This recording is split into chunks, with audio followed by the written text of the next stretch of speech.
Hi everyone,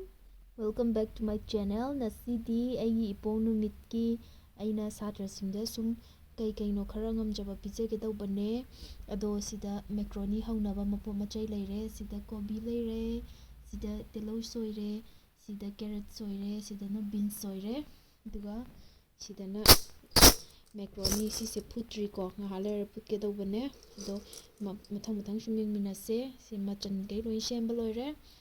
aduga mayam sidana chahao tingine chahao kheer khara ama tawjagena tawbane adugi chahao tingi sida chahao se mamangda kheer amtang hawgre adu yam ka hena cheng sing munba yaude adu hana tingthokpane sida makha taba sumeng minasiko.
Good. Sidana ay khara pizare awatpa khara duna mathangi batch lakpada pizarani ahanbe ni se pire ado sisina aina nungdang wairamda aina ngamjaba khara angur se lairaga aigi pok numit sida yaifa thawjalni naba khoramjare sidana kheer kana sawhalli mayam.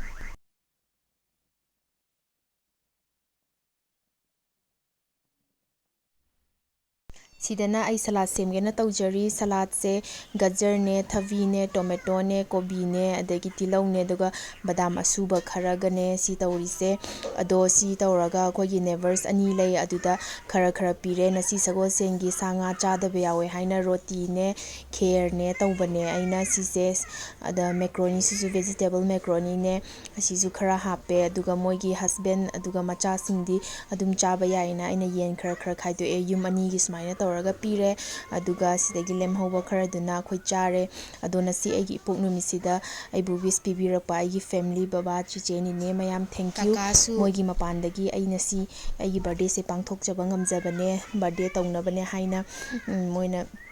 pesa thabira e adudagi tawjabane aigi birthday se ado mayam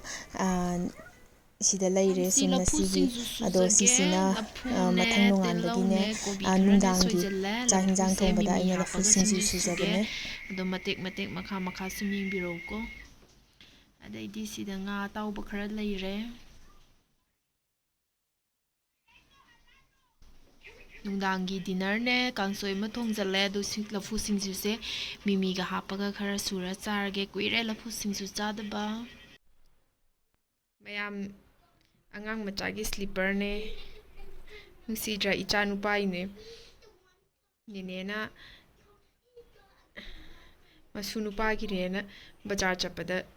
yaubirakpane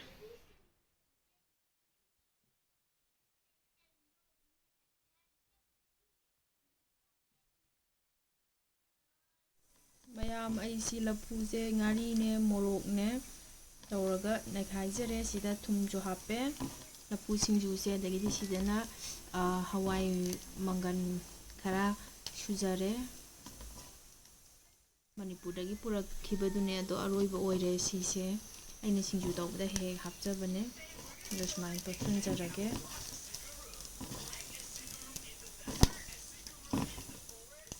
si mimi hapchagre aina utre mimi hapadi ado mimi hapaga smaina totla sida leijare mayam final result do sida leire. This is the final result.